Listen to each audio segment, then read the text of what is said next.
तो देखो यार, आज हम सबसे ज़्यादा इंपॉर्टेंट टॉपिक पढ़ने वाले हैं जो कि है पॉइंटर। ठीक है। पॉइंटर का सारा गेम होता है मतलब एड्रेसेस के साथ। मतलब आपको आज पता लगेंगे कि वेरिएबल जो होते हैं वो जब स्टोर होते हैं तो वो किस एड्रेस में जाके स्टोर होते हैं। ठीक है। तो पॉइंटर्स मतलब ऐसा बोला जाता है प्रोग्रामिंग का सबसे जो डिफिकल्ट, और प्रोग्रामर्स को जो सबसे ज़्यादा डिफिकल्टी आती थी ना, वो पॉइंटर्स में ही आती थी। क्योंकि आप लोगों ने पाइथन पढ़ा होगा तो आपने कभी पाइथन में पॉइंटर्स का नाम ही नहीं सुना होगा। इसलिए नहीं सुना क्योंकि हमने पाइथन के जो प्रोग्रामर्स थे जिन्होंने पाइथन को बनाया है, उन्होंने मतलब पॉइंटर्स को यूज़ ही नहीं किया ताकि आपको आसानी हो। और उन्होंने मतलब उसके मतलब आप ऐसा बोल सकते हो कि पॉइंटर्स यूज़ किए बट इंटरनली उन्होंने कोड में यूज़ किया और आपको वो चीज़ें दिखाई नहीं है। ठीक है। जैसे कि आप अपना जब आप अपना स्मार्टफोन यूज़ करते हो तो स्मार्टफोन में आपको क्या दिखाई जाते हैं, आपका सिर्फ यूज़र इंटरफेस दिखाया जाता है ना, उसके इंटरनली वर्क की कोई ना दिखाई जाती है।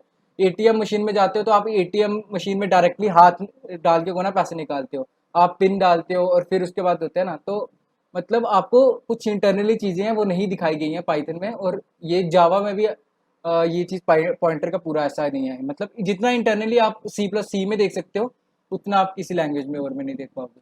ठीक है। तो पहले पॉइंटर से पहले आपको एक चीज़ बतानी है, उसके बाद अपन पॉइंटर का की बात करेंगे।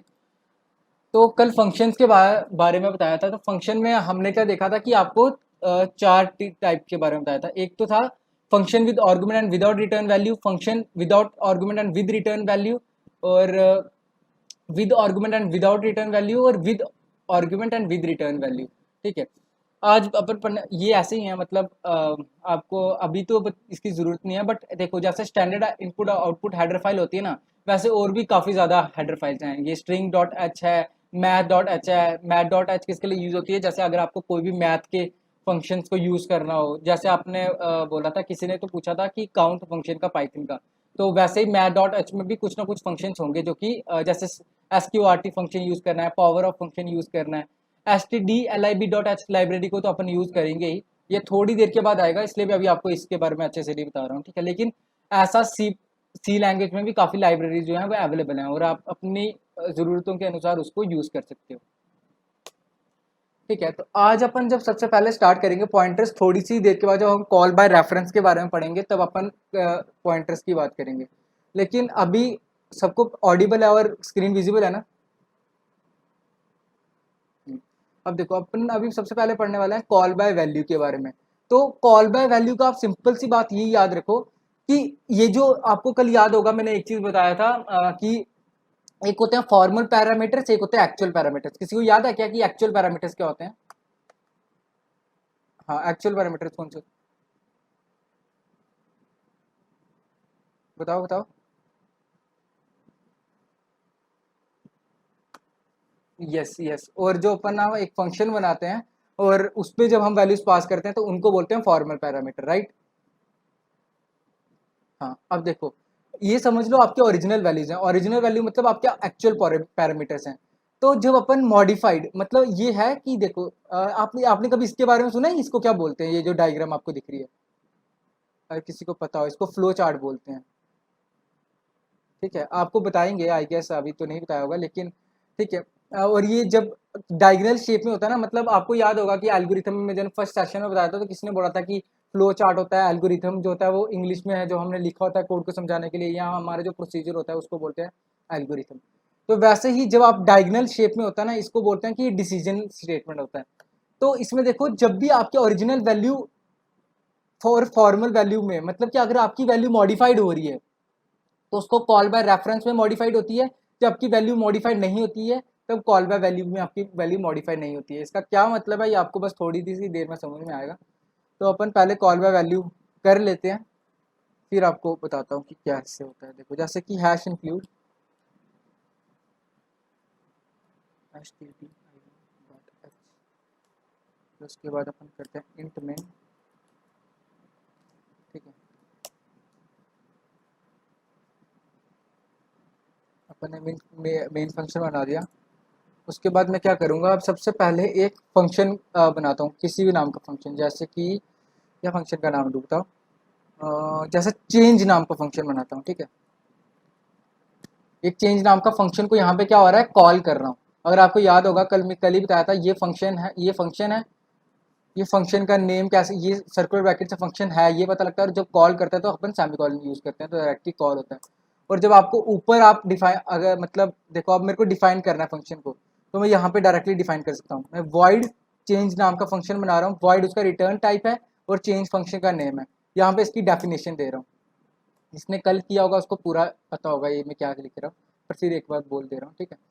अब देखो, अब हम वही करेंगे जो अभी किसी ने डाउट पूछा था कि भैया यार मतलब आप कैसे एक्सेप्ट कर सकते हो डायरेक्टली वैल्यू। तो मैं स्कैन एफ, तो यहाँ पे वैल्यूज लेता हूँ, जैसे scanf percent d comma address of a, sorry address of a comma address of b, ठीक है।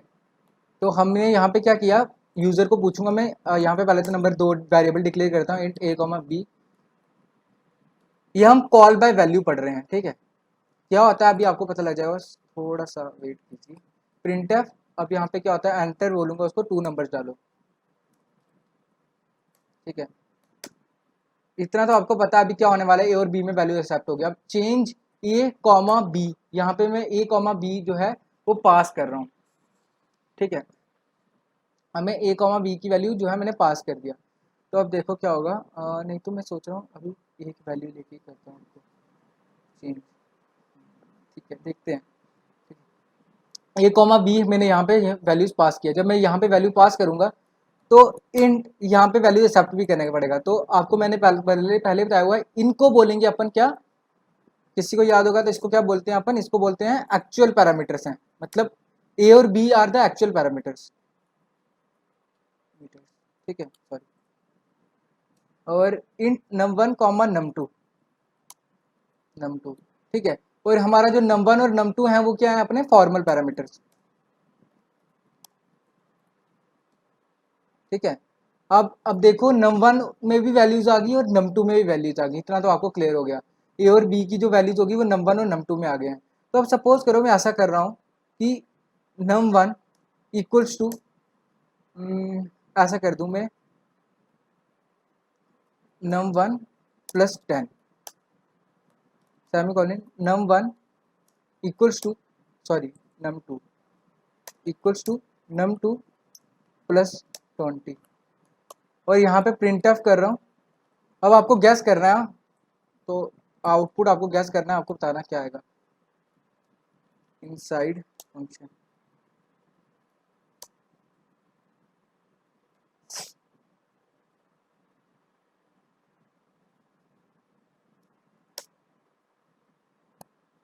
नम वन कॉमा नम टू, ठीक है। और यहाँ पे ऐसा हो गया, और आपको यहाँ पे दिखाता हूँ, ठीक है। ये हो गया इनसाइड फंक्शन। अब कॉमा यहाँ पे डाल रहा हूँ, अब देखो यहाँ पे भी लिख रहा हूँ प्रिंट ऑफ, क्या ऐसे क्यों कर रहे हैं वो? यही कॉपी मारता हूँ,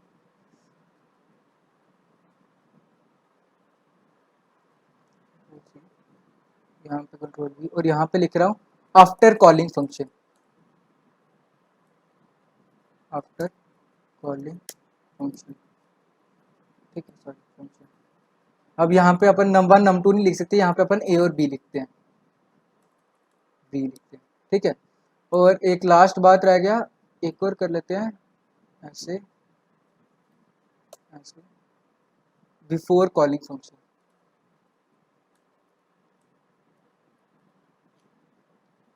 यहाँ पे आफ्टर, ठीक है।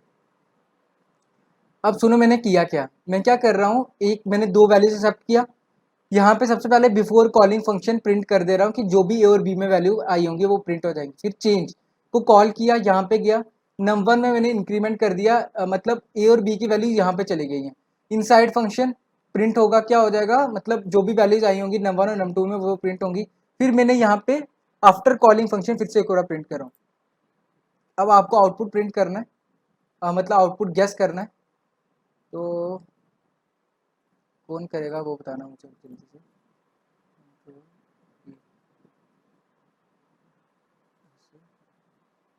ठीक है, कोई बताओ आउटपुट क्या आएगा इस कोड का, ध्यान से देख सकते हो आप, आराम से देखो, कोई चक्कर नहीं, बट आउटपुट बताओ।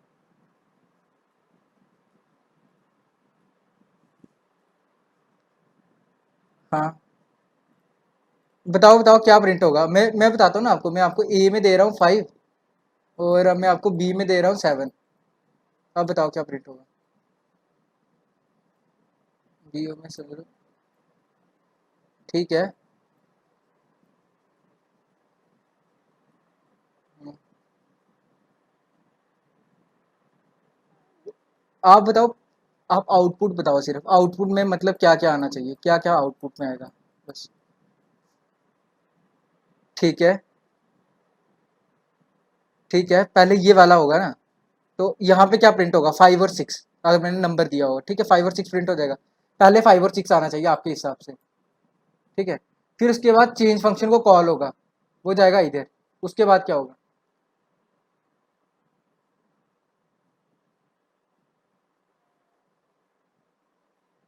ओके। ओके ठीक है, गॉट इट। आगे मतलब आपके हिसाब से ये प्रिंट हो गया, फिर ये प्रिंट हो गया। उसके बाद क्या होगा बस। और नीचे अब आएगा ही नहीं नीचे, मतलब खत्म। बताओ बताओ। किस किस को लगता है कि ये सही बोल रहे हैं, मतलब जो इन्होंने बोला वो सही है।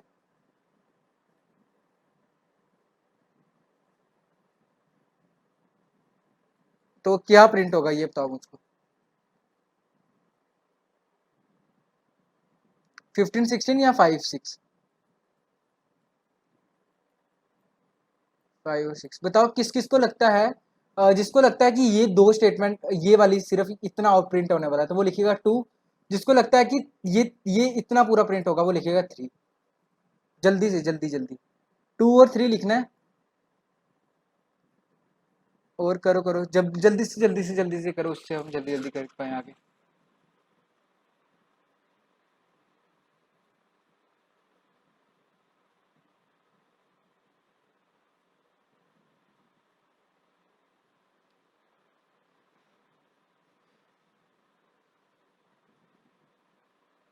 एक मिनट, ये नीलेश ये 2 और 3 क्या होता है, हाँ।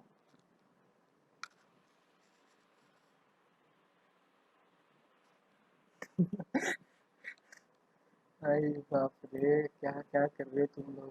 चलो ठीक है। कल्पेश और जयेश।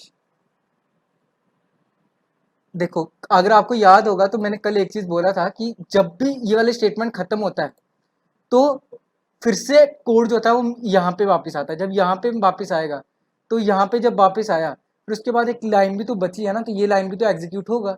अगर ये लाइन एग्जीक्यूट होगा तो क्या बोलते हैं, कुछ ना कुछ तो प्रिंट होने वाला था। तो जो ये बोल रहे थे कि सिर्फ ये दो प्रिंट होने वाले हैं वो गलत है। पहली बात, मतलब ठीक है गलत है ये चीज में। लेकिन अब ये बताओ मुझको यार कि 15 16 क्यों नहीं प्रिंट हुआ। इसका कौन आंसर दे सकता है। ओके। अच्छा ठीक है। अच्छा अच्छा ठीक है। अच्छा अच्छा अच्छा अच्छा अच्छा। ठीक है ठीक है ठीक है। तो मतलब यही रीजन है बस, 5 15 और 16 ये होता है। लेकिन यार मैंने तो ए और बी जब पास किए थे वहां पे नम 1 और नम 2 में, तो मैंने आपको कल एक चीज बोला था यार कि ये ऐसा होता है जब ए और बी जब पास होते हैं तो अब ए और बी तो पूरा मतलब जैसे ए का काम अब नम 1 करेगा, बी का काम नम 2 करेगा, ठीक है। मैंने तो ये बोला था। और मैंने बोला था कि अब जब भी जो भी आप तुम करोगे इसमें चेंज, तो अब इसमें भी यही चेंजेस होंगे। तो ऐसा तो इसके हिसाब से तो ए और बी की वैल्यू चेंज हो जानी चाहिए थी। इससे क्या चीज समझ में आती है किसी को, कुछ कुछ थोड़ा सा समझ में आ रहा है कि क्या हो रहा है।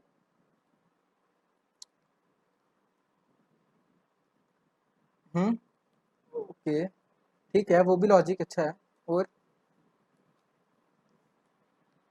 क्या लगता है कि ये सारे ए और बी और नम 1 और नम 2 सेम मेमोरी लोकेशन में स्टोर होंगे कि डिफरेंट मेमोरी लोकेशन में स्टोर होंगे। मेमोरी लोकेशन का कहने का क्या मतलब है, अगर जिसको समझ में नहीं आ रहा है मैं क्या बोल रहा हूँ मेमोरी लोकेशन, मेरे कहने का ये मतलब है कि ये ए है स्टोर यहाँ पे बी स्टोर है, ठीक है। और ए की वैल्यू मैंने 5 दी हुई है और इस बी की वैल्यू 6 दी हुई है। जब नम 1 आता है उसके लिए अलग मेमोरी एलोकेट होगी या इसी मेमोरी लोकेशन में चेंज होगी, वो नम 2 जब आता है। हम्म हम्म हम्म हम्म लेकिन कैसे यार, कैसे? लेकिन देखो ये तो बताओ मुझको, कैसे ऐसा कैसे हो सकता है? सही बोल रहा हूँ मैं, समझ में आ गया मुझे आपकी बात, लेकिन अगर आपको ऐसा लगता है कि ए की वैल्यू 5 है, बी की वैल्यू 6 है, ऊपर गई, नम 1 में और नम 2 में गई, और उसकी वैल्यू चेंज हुई, अब उसको क्या पता है यहाँ पे कि उसके नीचे वैल्यू क्या रह गई थी? इसको क्या पता है कि अभी मतलब ए और बी में उसको क्या पता है कि अभी मतलब वैल्यू चेंज मतलब 5 और 6 ही होगी कि नहीं होगी? रुको रुको, मैं ज़्यादा कंफ्यूज नहीं करता हूँ, नहीं तो तुम पागल हो जाओगे। रुक जाओ, मैं बताता हूँ क्या रीज़न। बोल तुम सही रहे हो, बट कोड को विजुलाइज करो एक बार।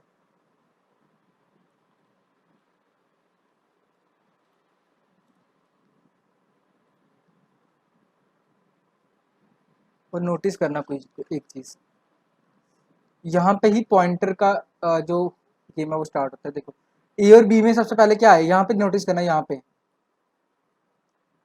ए और बी में वैल्यूज आ गई पहले 5 और 6। Print F before calling function print हो जाएगा जो भी वैल्यू होगा। देखो यहाँ पे प्रिंट हो गया 5 और 6। चेंज ए कॉमा बी को कॉल किया, देखो चेंज ए और ए कॉमा बी को कॉल हुआ, नम 1 और नम 2 नाम के वेरिएबल क्रिएट हुए। ठीक है, नम 1 नाम का वेरिएबल क्रिएट हुआ, नम 2 नाम का वेरिएबल क्रिएट हुआ। अब देखो एक चीज नोटिस करो, एक चीज, नम 1 और नम 2 का जो एड्रेस है, मतलब कहने का मतलब है ये अलग जगह क्रिएट हुए हैं, सेम जगह नहीं है, मतलब ये इसको पॉइंट नहीं कर रहे हैं। नम 1 और num 2 is not pointing your b, समझ रहे हो? मतलब इनका जो एड्रेस है जहां पे ये स्टोर है वो अलग जगह पे स्टोर है। वैल्यूज तो आ गई इनके अंदर, हमने पास कर दी कि 5 और 6 वैल्यू पास कर दो, बट देखो यहाँ पे वैल्यूज 5 और 6 आ गई, बट अब 5 और 6 नम 1 एंड नम 2 और इंडिपेंडेंटली काम कर रहे हैं। ठीक है, तो अब जब काम हुआ 15 आ गया, इसकी वैल्यू नम 2 की वैल्यू 26 आ गया, तो प्रिंट ऑफ किया नम 1 नम 2 में आया, बट ए और बी की वैल्यू को कोई फर्क ही नहीं पड़ा। ठीक है, जब अपन यहाँ पे कर देंगे, जब हम नीचे आएंगे तब ये चीज हो जाएगा। मतलब क्या कह रहा हूँ मैं, समझ रहे हो कि उसकी वैल्यू को कोई फर्क नहीं पड़ा। और जितना मुझे लगता है तुम गलत क्यों बोल रहे हो, रुक जाओ, एक एक एक चीज मुझे ट्राई करने दो, ठीक है? Let me try something. कि अपन क्या करते हैं, सपोज करो मैं एक ही वैल्यू पास कर रहा हूँ, दो वैल्यू पास ही नहीं कर रहा हूँ, मैं 5 पास करता हूँ, ठीक है? एक्सेप्ट कर ही नहीं रहा हूँ, 5 वैल्यू सिर्फ पास कर रहा हूँ, और यहाँ पे 5 पास कर रहा हूँ, तो जो जो बोल रहे थे कि रिटर्न करना पड़ेगा, तो समझ लो मैं इंट वैल्यू रिटर्न कर देता हूँ, वैल्यू वैल्यू में रिटर्न कर रहा हूँ, ठीक है? पर्सन ए ही। तो मुझको बताओ, जिसने मुझको बोला कि भैया आप रिटर्न नहीं करो इसलिए गलत हो रहा है ना? ऐसा इंट चेंज कर देता हूँ और यहाँ पे रिटर्न करता हूँ, रिटर्न करता हूँ अभी क्या, जो भी अपना नम 1 में आया होगा। तो अब आपको क्या लगता है, अब अगर मैं ए की वैल्यू प्रिंट करूंगा तो अब क्या प्रिंट होगा? ए की वैल्यू, रिटर्न तो मैं कर रहा हूँ, ऐसा बोल रहे हो ना? देखो, अरे इसमें क्या हो गया, चेंज, रुक जाओ, कहाँ पे? Before calling, okay, got got.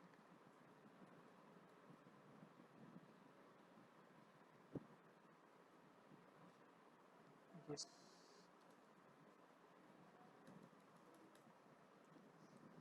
चलो आगे।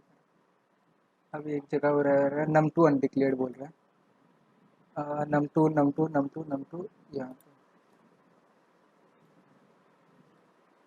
एंटर टू नंबर्स, एक मिनट, यहाँ पे हर किसी के इसमें स्लैश एन डालता हूँ लास्ट में, स्लैश एन, यहाँ पे स्लैश एन, और यहाँ पे स्लैश एन, ठीक है, रन करो। अब देखो क्या हुआ, एंटर टू नंबर तो छोड़ो, बिफोर कॉलिंग फंक्शन वैल्यू थी 5, इनसाइड कॉलिंग फंक्शन वैल्यू आई 15, आफ्टर कॉलिंग फंक्शन वैल्यू आई 5। अब आप बोल रहे हो कि भैया आप रिटर्न नहीं कर रहे थे, मैंने तो रिटर्न भी किया, बताओ।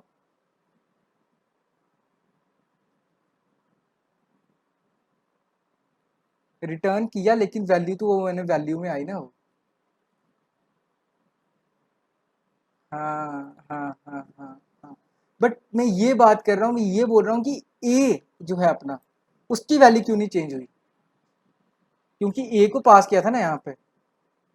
मतलब मेरा सिंपल कहने का मतलब पता क्या हो रहा है, आपको बस इतनी चीज पता हो जानी चाहिए, जब अपन कॉल बाय वैल्यू का क्या मतलब होता है, कॉल बाय वैल्यू का मतलब होता है हम एड्रेस पास नहीं करते हैं। मतलब इसका एड्रेस पास नहीं करने का क्या मतलब है कि ए और 5 जब आप वैल्यूज पास कर रहे हो, ठीक है, तो ए और बी जो है और नम 1 और नम 2 जो है, ये दोनों के दोनों इंडिपेंडेंटली वर्क कर रहे हैं। ठीक है, यहाँ पे आपने नोटिस किया होगा कि नम 1 अपने से काम कर रहा है, नम 2 अपने से काम कर रहा है, और ए और बी, मतलब ए और बी को कोई फर्क नहीं पड़ रहा है उनकी वैल्यू इंक्रीमेंट होने से। इतना तो समझ में आ गया ना सबको? बताओ। हाँ, नम 1 एड्रेस लोकेशन दूसरा है, इसलिए चेंज नहीं हो पा रहा। बिल्कुल बिल्कुल प्रथमेश, यही बात है। तो अभी तो मैंने आपको मतलब एड्रेस का कुछ बताया नहीं है, लेकिन आपको ये चीज़ तो पता लग गया कि ए और बी की, हाँ, जैसे प्रथमेश बोल रहा है कि ए और बी की एड्रेस लोकेशन डिफरेंट है, इसलिए उनको चेंज नहीं हो पा रहा है। तो बिल्कुल यही बात है कि इन दोनों का एड्रेस जो है वो डिफरेंट है। नम 1 कहीं और स्टोर है मेमोरी लोकेशन में, और ए और बी जो है वो अलग स्टोर है मेमोरी लोकेशन में। ठीक है, तो इस पार्ट को अपन बोलते हैं कॉल बाय वैल्यू। जब आप कॉल बाय वैल्यू करते हो तो अब देखो, थोड़ी थ्योरी पढ़ लो। In call by value method the value of the actual parameter is copied in the formal parameters. क्या होता है? कॉपीड होती हैं। ठीक है, in other words we can say that the value of the variable is used in the function call in the call by value method. अब अगला बात, in call by value method we can not modify, अपन modify नहीं कर सकते। ठीक है, of the actual parameter by the formal parameter. इन देखो, एक्चुअल पैरामीटर्स की वैल्यू की you can modify with the help of formal parameters. In call by value different memory is allocated. देखो क्या होता है, डिफरेंट मेमोरी इज एलोकेटेड। अब आपको सारा समझ में आ रहा होगा, तो तभी मैंने एक बार पहले आपको कोड ले लिया, अब आपको थ्योरी भी पता लग रहा होगा। In actual and formal parameters, since the value of the actual parameter is copied in the formal parameters, the actual parameter is argument which is used in the function call, whereas formal parameter is the argument which is used in the function definition. तो बताओ इसमें क्या चीज़ है जो आपको समझ में नहीं आया? सारा का सारा जो आपको कोड में करवाया है वही आपको लिखा हुआ है। किसी को कोई डाउट कॉल बाय वैल्यू में? पूछो। हाँ, कहाँ पे? यहाँ पे नम 1 डालू इधर? एक बात याद रखो कि जब आप इस ये जो num1 वेरिएबल है ना, इसका स्कोप सिर्फ इस फंक्शन तक है। स्कोप कहने का मतलब इसको तुम एक्सेस सिर्फ इस फंक्शन में कर सकते हो। मेन फंक्शन में एक्सेस करोगे तो वो एरर दे देगा। वैसे मैंने आपको स्कोप का पूरा बताया नहीं है, वो मैं आपको आगे जाने में बताऊंगा, लेकिन अच्छा आपने पूछा। तो अगर ऋषभ ने पूछा ही है तो एक बात याद रखिए, अभी आपको बता देता हूँ कि कुछ वेरिएबल्स होते हैं, इन वेरिएबल्स को बोलते हैं लोकल वेरिएबल। लोकल वेरिएबल मतलब भाई इसका काम जो है वो लोकल ही है, मतलब लोकल ही ये जो फंक्शन है इसी फंक्शन में इसकी क्या बोलते हैं उसको एक्सेस कर सकते हो। अगर आप if you try to access this variables outside the function, तो वो मतलब एरर दे देगा आपको, वो बोलेगा कि डिफाइन ही नहीं किया हुआ है तूने। तो हम आगे जाके एक चीज पढ़ेंगे जिसको अपन बोलते हैं ग्लोबल वेरिएबल्स। ग्लोबल वेरिएबल अपन यहाँ पे डिक्लेयर कर देते हैं, जैसे आप कुछ वेरिएबल डिक्लेयर करोगे, इन फंक्शन इन वेरिएबल्स को आप कहीं भी पूरे के पूरे प्रोग्राम में एक्सेस कर सकते हो। तो क्लियर हुआ ऋषभ आपको कि ये लोकल वेरिएबल होते हैं, इनको आप एक्सेस नहीं कर सकते हो इनसाइड ऑफ मेन फंक्शन। और अगर आप, हाँ, रिटर्न करते हो ना जब आप, क्या क्या क्या पूछो पूछो, क्या बोल रहे हो? रिटर्न num1 लिखने का ये मतलब है, अभी मैंने इसलिए लिखा हुआ है क्योंकि रिटर्न जब आप num1 करते हो, जो num1 के अंदर वैल्यू है वो आप रिटर्न करते हो, तो वो यहाँ पे आती है, आप वैल्यू सेव कर देते हो। आप सपोज करो अब मैं यहाँ पे वैल्यू लिखूँ, तो वैल्यू क्या प्रिंट होगा पता है आपको? देखो अब क्या प्रिंट हो रहा है, 5 15 15, क्योंकि आपने रिटर्न num1 किया। num1 के अंदर जो वैल्यू थी, num1 के अंदर तो 15 थी, तो 15 थी, तो जब आपने रिटर्न किया तो वो यहाँ पे आ गई, और आपने उसको वैल्यू के अंदर स्टोर कर दिया, तो आपने जब प्रिंट किया तो 15 प्रिंट होगा। क्लियर हुआ? ये चीज सबको क्लियर है? और क्लियर है तो प्लीज एक बार लिख दो, और उसके बाद अपन कॉल बाय रेफरेंस में जाएंगे, मतलब पॉइंटर्स को समझेंगे।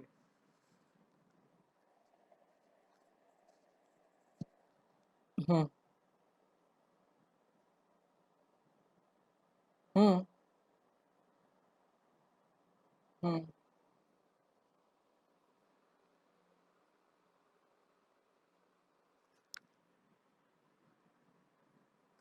हाँ, ये वाला क्वेश्चन अच्छा है यार, सच्ची में अच्छा है। मैंने खुद ट्राई नहीं किया, ट्राई कर सकते हैं। आप बोल रहे हो कि एक और जगह कॉल करें, ऐसा?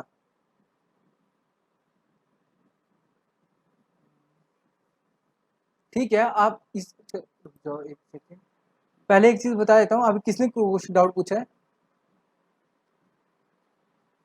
हाँ, आप 8 बजे के बाद रुकना, मैं एक बार फिर से ये जो आपने क्वेश्चन पूछा ना इसको ट्राई करेंगे अपन, ठीक है? क्योंकि अगर क्या पता इसमें चीज़ में टाइम लग जाएगा तो फिर अपन मतलब जो अपने को करना है वो हो नहीं पाएगा। ठीक है, जय कृष्ण, रुक जाना आप। हम्म। अच्छा क्वेश्चन है सच्ची में। वो मैं भी देखूंगा कि ऐप हो पाता है कि नहीं, अपन देखते हैं, ठीक है। पहले अपन अभी कॉल बाय रेफरेंस में आते हैं। देखो, हाँ ये तो आपको बता दिया है। अब ठीक है, स्वैप का भी आपको बताना है। अब एक बार बताओ, कोई स्वैप का कोड लिख सकता है इस चीज़ में? स्वैप का मतलब है कि मतलब, अरे यार ये चीज़ तुमको पता लग गया, ये आपको मैं एक बार, मैंने जो यहाँ पे पीपीटी में कोड दिया है ना, वो आप देख लेना, ये आपको समझ में आ जाएंगे पूरे आसानी से। कुछ नहीं है ये, मतलब जो मैंने आपको बताया है वही लिखा हुआ है ये कोड इसमें पूरा। आपको किसी को पता है कि स्वैप कैसे कर सकते हैं, स्वैप कैसे करते हैं वेरिएबल्स को? मतलब रुको, मैं आपको ये वाला कोड डायरेक्टली ऐसे करके दिखा देता हूँ। कॉल बाय रेफरेंस में आता है कि नहीं तो ज़्यादा टाइम चल जाएगा। तो यहाँ पे लिख रहा हूँ, एक सेकंड रुकना। मम्मा, अभी बाद में करता हूँ, रुक जाओ, चुप करो। थ्री वेरिएबल्स लेने पड़ेंगे। हाँ प्रथमेश, तीन वेरिएबल्स लेने पड़ते हैं बिल्कुल। ठीक है, तो देखो, एक एक बार जल्दी से नोटिस कर लेना इस चीज़ को, मैं यहाँ पे जो लिख रहा हूँ देखो। यहाँ पे आपने एक डिफाइन किया। मैं कोड इसलिए लिखा क्योंकि ज़्यादा टाइम लग जाएगा यार, मैं आपको वैसे भी स्वैप का जो कोड है वो आपको यहाँ पे लिखाने बताने वाला हूँ कॉल बाय रेफरेंस में। इंट ए की में हम मैंने स्टोर किया 10, या इसको बोलते हैं क्या बोलते हैं, डिक्लेरेशन। आपने पहले ही डिक्लेयर कर दिया फंक्शन को। इंट ए में आपने स्टोर किया 10, और इंट बी में आपने स्टोर किया 20। ठीक है, और आपने यहाँ पे प्रिंट कर दिया जो भी आपकी वैल्यूज होंगी। फिर आपने स्वैप फंक्शन को कॉल कर रहे हो, स्वैप फंक्शन को कॉल करे, ए और बी की वैल्यू आपने पास किया, यहाँ पे ए पास कर दिया और बी पास कर दिया। इंट टेम्प, टेम्प में आपने एक नया वेरिएबल बनाया टेम्प नाम का। तो अब देखो यहाँ पे टेम्प नाम का आपने एक वेरिएबल बनाया, तो सपोज करो आपने, देखो यहाँ पे टेम्प में आप क्या स्टोर कर रहे हो, टेम्प में आप स्टोर कर रहे हो ए में क्या था, ए में है 10, तो टेम्प में स्टोर हो गया 10। यहाँ पे देखो मैं क्या लिख रहा हूँ, ए में 10 है इसलिए टेम्प में स्टोर हुआ 10। उसके बाद क्या होगा, फिर उसके बाद आप कर रहे हो ए में स्टोर कर रहे हो बी की वैल्यू, ए में स्टोर कर रहे हो बी की वैल्यू, बी में क्या है 20। फिर उसके बाद अपन क्या कर रहे हैं, उसके बाद अपन कर रहे हैं कि बी में स्टोर कर रहे हैं हम किसकी वैल्यू, ए की वैल्यू, टेम्प की, टेम्प जो है टेम्प। तो स्वैप करने का क्या मतलब है, जो ए की वैल्यू है वो बी में डाल दो, बी की वैल्यू जो है ए में डाल दो। तो ये देखो आपको एक चीज दिखाना है। तो बिफोर स्वैपिंग द वैल्यूज, ए की वैल्यू 10 थी, बी की वैल्यू 20 थी, ठीक है। After swapping values in function, जब अपन ने फंक्शन के इनसाइड कॉल किया, तो वैल्यूज क्या होंगी, ए की वैल्यू 20 होगी, बी की वैल्यू 10 होगी। कैसे हुई ये चीज आपको मैंने यहाँ पे बताई सॉरी, यहाँ पे बताई। फिर उसके बाद अब इन्होंने क्या किया, फिर से वापस इसी फंक्शन में लिखा। तो मैंने आपको बताया कि फॉर्मल पैरामीटर्स का कोई फर्क नहीं पड़ता है, मतलब फॉर्मल पैरामीटर्स का कोई वो नहीं, चेंज नहीं होते हैं एक्चुअल पैरामीटर्स पे। तो अब किसी किसी को लग सकता है कि यहाँ पे मैंने ए और बी लिया हुआ है, देख रहा, अभी आपको कंफ्यूजन हो सकता है। पर यहाँ पे ये ए और बी जो है ये फॉर्मल पैरामीटर है, और ये जो है ये एक्चुअल पैरामीटर्स हैं। समझ रहे हो, ये एक्चुअल पैरामीटर्स हैं। तो मतलब इन वेरिएबल्स का इस वेरिएबल से कोई लिंक ही नहीं है। तो ए और बी की वैल्यू जो है वो 10 और 20 ही रहेगी, 10 और 20 ही रहेंगी। किसी को इस चीज़ में डाउट है, मतलब क्या बोल रहा हूँ? अब आपको यहाँ पे मैं नम वन और नम टू रखता तो आपको पता लगता है कि हाँ भाई नम वन और नम टू की अलग ही लगी है। बट यहाँ पे ए और बी भी अलग स्टोर है, मतलब इस ये ए और बी जो है वो डिफिकल्ट अलग है। ये एक्चुअल पैरामीटर है और ये फॉर्मल पैरामीटर है, और इन फॉर्मल पैरामीटर्स के लिए अलग से वैल्यू है, जो है वो अलग से मेमोरी एलोकेट हुई है। किसी को इस चीज़ में डाउट? हाँ प्रथमेश, ये किसी को इस चीज़ में डाउट है क्या?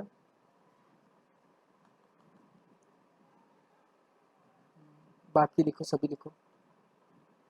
ये थोड़ा सा फास्ट लिया मैंने, बट मैं आपको जब कॉल बाय रेफरेंस सिखाऊंगा तो उसमें थोड़ा और स्लोली करूंगा, तो आपको ज़्यादा क्लियर होगा।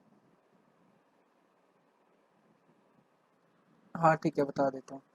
देखो पता क्या हो रहा है, यहाँ पे ए और बी की वैल्यू सबकी, सबसे पहले ए की वैल्यू 20 और 10 और बी की वैल्यू 20, ठीक है। स्वैप फंक्शन का ये काम होता है, स्वैप फंक्शन क्या करता है, मतलब स्वैप फंक्शन का ये काम होता है, आप ऐसा फंक्शन बना रहे हो जिसमें आप चाहते हो कि ए की वैल्यू जो है बी की वैल्यू जो है वो ए में आ जाए, ए की वैल्यू जो है वो बी में आ जाए। इतनी बात क्लियर हुआ? ठीक है। अब आपने सबसे पहले प्रिंट कर दिया यहाँ पे ए और बी की वैल्यू क्या है, वो यहाँ पे जब प्रिंट हुआ तो यहाँ पे आ गया ए की वैल्यू है बाई 10 और बी की वैल्यू 20, ठीक है। अब आपने स्वैप ए कॉमा बी को कॉल किया, जब अपन कॉल कर रहे हैं, और आपने वो वैल्यू स्टोर किस में की, ए और बी वेरिएबल में स्टोर की। जबकि ये ए और बी वेरिएबल डिफरेंट है और ये ए और बी वेरिएबल डिफरेंट है, ये अपने एक्चुअल पैरामीटर्स हैं जो कि मेन फंक्शन में है, और ये अपने फॉर्मल पैरामीटर हैं। अगर आप यहाँ पे num1 और num2 भी रखोगे तो भी चलेगा, बट ये और ये वेरिएबल जो होते हैं वो डिफरेंट होते हैं, बस इतनी बात याद रखो। फिर जब अपन ने यहाँ पे ए और बी में मतलब चेंज किया, यहाँ पे अपन ने स्वैप किया। स्वैप कैसे किया? टेम्प में आपने ये 10 स्टोर किया, फिर ए में आपने 20, बी में ऐसा करके स्टोर किया। तो जब आप प्रिंट करोगे तो ए में जो है वो 20 आ गया होगा, बी में 10 आ गया होगा। अब किसी किसी को लग सकता है कि यार इस वाले ए और इस वाले बी में भी वही वैल्यू चेंज हो जाएंगी, बट ऐसा नहीं है। ये ए और बी अलग है और ये ए और बी अलग है, इन दोनों के लिए मेमोरी भी डिफरेंटली एलोकेट हुई। इसलिए जब आपने यहाँ पे किया तो यहाँ पे ए की वैल्यू 10 20 आई, बी की वैल्यू 10 आई, लेकिन जैसे आप ऊपर गए और जब आपने यहाँ पे ए और बी की वैल्यू प्रिंट की तो ए में 10 ही था और बी में 20 था। क्या क्या आ रहा हूँ एक बार विजुलाइज कर दो और अच्छे से क्लियर हो जाए। ठीक है, जिसको नहीं समझा होगा फिर भी फिर एक बार बता देता हूँ।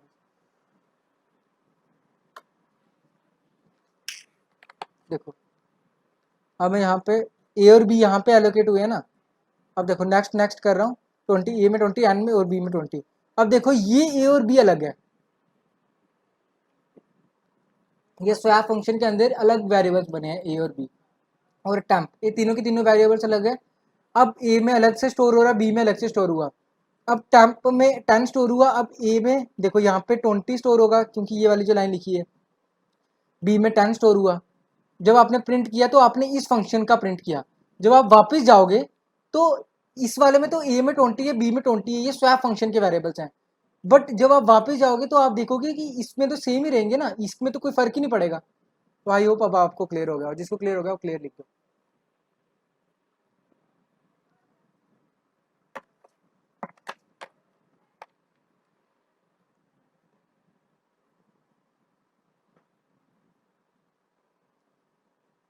कुछ भी रखो भाई, कुत्ता बिल्ला कैट बैट नैट जो भी रखना, कोरोना वायरस रखो नहीं।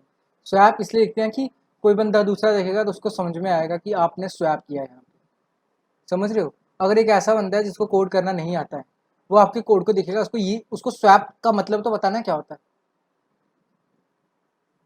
अगर आप पाइथन आपने पढ़ा होगा तो शायद से आपके क्वेश्चन दिमाग में ये इसलिए आया होगा क्योंकि पाइथन में मेरे हिसाब से स्वैप प्री डिफाइंड फंक्शन होता है। आप स्वैप लिखते हो तो स्वैप हो जाता है ना, अगर आपने किया होगा कोड। तो पाइथन हो गया, सी प्लस प्लस की स्टैंडर्ड टेम्पलेट लाइब्रेरी हो गया, इनमें ऐसे फंक्शंस हैं। बट अपन, हाँ आशीष होता है ना सर, तो सी में ऐसा कुछ नहीं है, सी में आपको खुद स्वैप करना होता है। ठीक है, अब अपन आते हैं किसमें, कॉल बाय रेफरेंस में। फिर चलो कॉल बाय रेफरेंस में आइए। हाँ, थ्योरी व्यूरी इसकी बाद में देखनी है, पहले आपको पॉइंटर्स का थोड़ा सा बताना है यार। अब प्लीज़ ध्यान से देख लेना, क्योंकि अगर हम सी के आगे भी कंटिन्यू करेंगे ना तो आपको ये चीज़ तो हर जगह यूज़ होगी, हर जगह। मतलब डेटा स्ट्रक्चर एंड एल्गोरिथम जो होता है ना, एक आपको किसी को इसका नाम पता है क्या? क्या नाम, लाइनस टॉरवाल्ड्स का नाम पता है आपको किसी को? लाइनस टॉरवाल्ड का नाम सुना है किसी ने? अगर मैं गलत प्रोनाउंस कर रहा हूँ तो मैं लिख देता हूँ। हाँ, तो नहीं पता ना। तो लाइनस टॉरवाल्ड्स ना, मतलब चलो ठीक है बताता हूँ आपको, देख लो, ये कोई बेकार की चीज़ नहीं है। इस बंदे को मतलब गॉड बोला जाता है, पता है? कंप्यूटर इसकी इंडस्ट्री का मतलब, कंप्यूटर का पूरा मतलब इतना। आपने गिटअप का नाम सुना होगा ना, गिटअप इसने क्रिएट किया हुआ है। लाइनक्स जो है ना, लाइनक्स लाइनक्स लिनक्स हो गया, लिनक्स कर्नेल हो गया, मतलब आपके जो जितने भी एंड्रॉइड जो है ना, एंड्रॉइड स्मार्टफोन्स हैं वो भी लिनक्स के ऊपर बेस्ड हैं। ठीक है, तो सारा का सारा मतलब इस ये जो इसके जो इसने जिसने स्टार्ट किया है वो लाइनस टॉरवाल्ड्स ने स्टार्ट किया। आपने उबंटू पे कोड करते हो, जितना भी लिनक्स है, लिनक्स सारा का सारा इसका ही है। तो ये बहुत खतरनाक बंदा है, कभी इसके बारे में देखना है या थोड़ा सा पढ़ना है इसके बारे में, तो आपको पता लगेगा कि इसने क्या क्या किया। देखो इसकी, देख रहे हो कोड, देख रहे हो क्या लिखा हुआ है इसने? Talk is cheap, show me the code. अब नीचे वाला मत पढ़ो एक बार, ठीक है जितना पढ़ लिया। ठीक है, मतलब खतरनाक बंदा है, बस देखना है इसके बारे में। ठीक है, चलो अगला देखो। किधर गया? पॉइंटर्स में आओ। ठीक है, अब सुन लो मेरी बात ध्यान से। हेलो, आवाज़ आ रही है ना? हाँ, तो देखो ध्यान से। कि पॉइंटर से ऐसे हैं, पहले ही बता रहा हूँ, पहले ही वार्निंग दे रहा हूँ कि पॉइंटर को मतलब समझना बहुत ज़्यादा डिफिकल्ट होता है, ठीक है। तो एक बार अच्छे से देख लेना, पहले ही इसलिए बता रहा हूँ क्योंकि फिर आप बोलोगे कि यार भैया समझ में नहीं आ रहा है, तो पूरी कंसंट्रेशन दो पॉइंटर के लिए, नहीं तो बाद में समझ में नहीं आएगा, ठीक है। तो स्टार्ट करते हैं। तो pointer in C language is a variable, variable है which stores the address of another variable. क्या होता है, ध्यान से सुनो क्या लिखा हुआ है।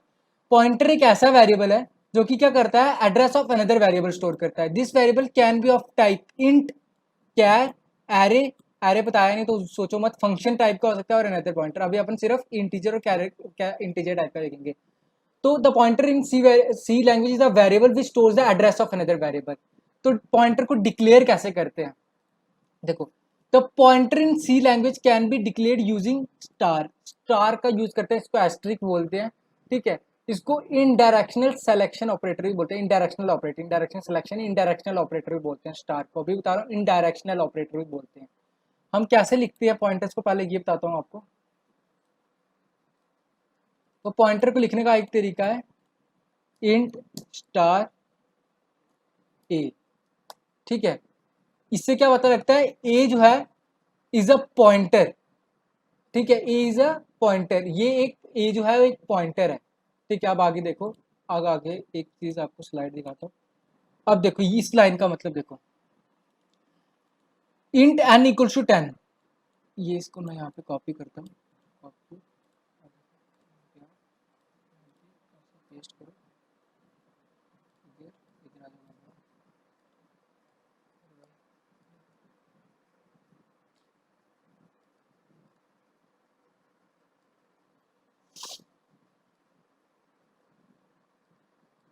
अब देखो क्या लिखा हुआ है यहाँ पे, इंट, अरे इंट एन, दिख रहा है ना।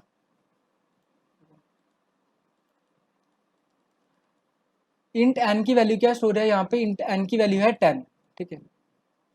और इंट स्टार पी की वैल्यू क्या है, मतलब देखो सबसे पहले आपने एक वेरिएबल बनाया, एन वेरिएबल, वेरिएबल जो है वो एन इंट टाइप का है, सॉरी ऐसे हो रहा है, ठीक है। N is a variable of type integer, और जिसमें क्या स्टोर है, अपन ने स्टोर किया हुआ 10, ठीक है।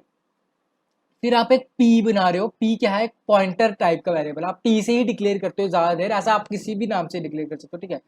पी मतलब उसका नाम दे सकते हो किसी से भी। पी एक वेरिएबल है जो कि किस टाइप का है, वो एक पॉइंटर टाइप का वेरिएबल है, इंटीजर टाइप का वेरिएबल नहीं है, ठीक है।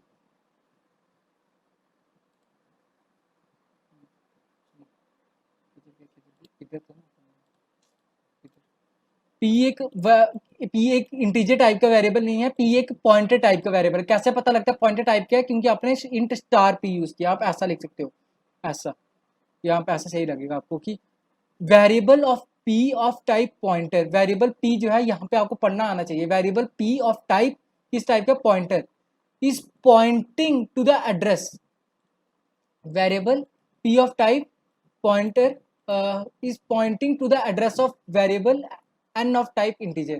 क्या मतलब है इस लाइन का, देखो क्या बोल रहा हूँ मैं, कि p जो है एक पॉइंटर टाइप का वेरिएबल है जो कि किसको पॉइंट करेगा, एक उसको पॉइंट करेगा, मतलब एक इंटीजर टाइप की वैल्यू को पॉइंट करेगा। क्या मतलब है मेरे कहने का, सुनो प्लीज एक बार ध्यान से सुन लो, क्या होता है मैं अच्छे से नहीं बता पा रहा हूँ, देखो यहाँ पे एक आपने इंटीजर स्टोर किया हुआ है, जैसे इंट n इक्वल्स टू 10 है, ध्यान से सुनना, ध्यान से, ठीक है। यहाँ पे मैं यहाँ पे डिक्लेयर कर रहा हूँ, समझ लो एक ऐसा, ये एक एन है, अगर जिसने मेरे पहले के लेक्चर देखे उनको पता होगा, ऐसे करके मैं डिफाइन करता था, एन है। एन एक क्या है, एक वेरिएबल है, ठीक है। इसमें क्या स्टोर है, 10 स्टोर है, ठीक है।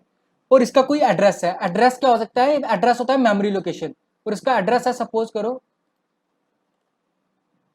ऐसा करके, इसका कोई एड्रेस है ओ एक्स ए ई, ये इसका कुछ एड्रेस है, मुझे नहीं पता क्या है, मतलब मैंने ऐसे ही इसका एड्रेस दे दिया, ये इस मेमोरी लोकेशन का एड्रेस है, ठीक है।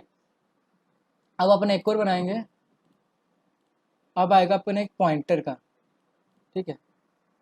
पॉइंटर का आप एड्रेस मत जानो अभी, आपको बस इतना जानना है क्या, कि पॉइंटर, यहाँ पे मैंने एक पॉइंटर टाइप का वेरिएबल बनाया, ये एक पॉइंटर टाइप का वेरिएबल है। पॉइंटर में क्या स्टोर किया हुआ है, वो याद है ना, ये इसका क्या मतलब होता है, यहाँ पे इसका एड्रेस ऑफ, इसको बोलते हैं एड्रेस ऑफ एन। स्कैनफ में आपने याद, पता होगा आपको, देखो जब मैं ऐसे लिखता हूँ स्कैनफ, और मैं ऐसे लिखता हूँ परसेंट डी मैं हमेशा बोलता था कि कॉमा एड्रेस ऑफ ए, इस एड्रेस ऑफ ए में स्टोर कर रहा हूँ, तो इस एम्प्रेशन को यूज किया था एड्रेस ऑफ ए। तो पी में मैं क्या स्टोर कर रहा हूँ, पी में मैं स्टोर कर रहा हूँ एड्रेस ऑफ ए। तो बताओ मुझको इसके अंदर क्या स्टोर होगा, इसके अंदर स्टोर होगा ओ एक्स ए ई, इसके अंदर स्टोर हुआ एन का एड्रेस। ठीक है, इतनी बात समझ में आ रही है मैंने क्या लिखा है, ये चीज इस चीज में किसी को डाउट है, ये जो चीज लिखा हुआ है, जिसको इस चीज में डाउट है वो प्लीज पूछो।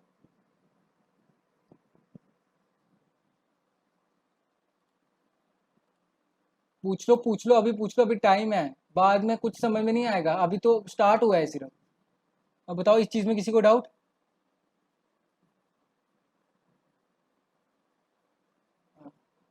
पक्का ना, किसी को नहीं है ना? हाँ ठीक है ठीक है ठीक है ठीक है ठीक है। अब सुनो, तो अब मैं पहले इसका कोड करता हूँ आपको, अभी आपको बताते हैं कैसे होता है। अब भूल जाओ call by value, call by reference, अब सिर्फ पॉइंटर की दुनिया में आ जाओ थोड़ी देर के लिए। अब देखो,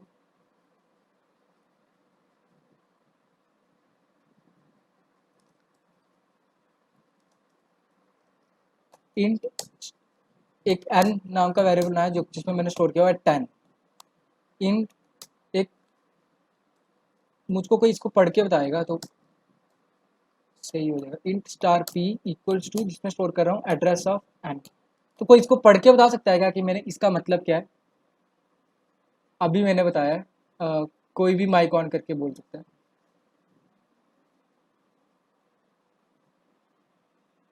यस, गुड। पहली बात, पी एक इंटीजर टाइप का नहीं है, किस टाइप का? पॉइंटर टाइप का। ये सबसे इंपॉर्टेंट लाइन है, ठीक है। पी इज एन, क्या, पी जो है एक क्या बोलते हैं, पॉइंटर टाइप का वेरिएबल है जिसमें अपन ने एक इंटीजर टाइप का एड्रेस स्टोर किया है, मतलब इंटीजर का एड्रेस स्टोर किया, सॉरी इंटीजर टाइप का नहीं, इंटीजर का एड्रेस। देखो यार, अगर आपको बोलना आ रहा है ना तो इसका मतलब आपको समझ में आ रहा है, ठीक है। मतलब ये चीजें पता लगना चाहिए, अगर आपको किसी को कोड समझाना पड़े तो आपको पता होना चाहिए कि पी एक पॉइंटर टाइप का वेरिएबल है जिसमें इंटीजर का एड्रेस स्टोर है, ठीक है। ये चीज क्लियर हुआ? अब देखो, प्रिंट है परसेंट डी कॉमा, अगर मुझे ऐसा लिखना हो, एन लिखना हो, तो मुझको बताओ कोई क्या आएगा, अभी क्या आना चाहिए आउटपुट में? एन की वैल्यू आ जानी चाहिए, ठीक है। अब मैं क्या करता हूँ, ट्राई करता हूँ प्रिंट है परसेंट डी पॉइंटर से एक्सेस करने की वैल्यू। वो एक्सेस कौन सा वाला होता है? ई एक्स ई एस एस होता है ना, जो भी होता है चलता है। समझ में आ रहा है ना क्या बोल रहा हूँ? ठीक है, देखो कॉमा, अपन क्या लिखने वाले हैं अभी, star p, star p equal to address of n, ठीक है। स्टार पी आई गेस हो रहना चाहिए, हाँ।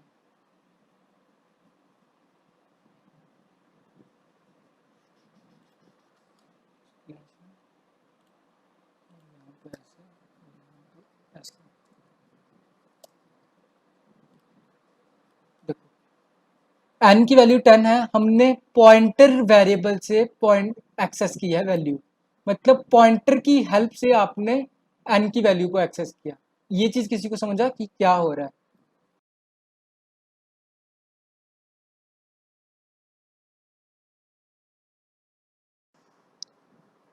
तो अपन लास्ट बात देख लेते हैं। लास्ट बात में अपन क्या देखते हैं कि मतलब आप एन का एड्रेस कैसे प्रिंट कर सकते हो। तो उसके लिए आपको कुछ नहीं करना है, उसके लिए आपको लिखना है int star p equals to address of n. अब आपको इतना तो पता है कि यार पी में एड्रेस होगा एन का, तो अपन कैसे प्रिंट एफ करेंगे? प्रिंट एफ जब आप परसेंट डी एन करोगे तो आप सिंपल आपको एन की वैल्यू मिल जाएगा। जब आप एड्रेस ऑफ एन प्रिंट करना होगा, यहाँ आपको पहले पॉइंटर को एक्सेस करना होगा, जब आप पॉइंटर का एक्सेस करोगे तो आपको स्टार पी से एन की वैल्यू मिल जाएगा। बट जब आप एड्रेस ऑफ एन प्रिंट करना है तो आपको परसेंट एक्स यूज करना पड़ता है, उसमें हेक्साडेसिमल वैल्यू की फॉर्म में आपको एड्रेस मिलता है। तो आपको क्या करना पड़ेगा, सिंपल स्टार पी का आप यूज करोगे, ठीक है। और देखो जब आपने परसेंट एक्स लिखोगे और पी की वैल्यू प्रिंट करोगे तो पी की वैल्यू आपको डायरेक्ट जब प्रिंट होगा, तो देखो मैं आपको दिखाता हूँ कैसे प्रिंट होता है। रन करते हैं, तो देखो एड्रेस ऑफ एन आपको यहाँ पे दिख रहा होगा सबसे पहले कि 10 वैल्यू प्रिंट हुआ, फिर उसके बाद एड्रेस ऑफ एन क्या प्रिंट हो रहा है 64FE14, फिर उसका पॉइंटर को एक्सेस किया तो उसके लिए वैल्यू भी 10 आ गया। ठीक है, तो आई होप आपको ये चीज़ क्लियर हुआ हो। ठीक है।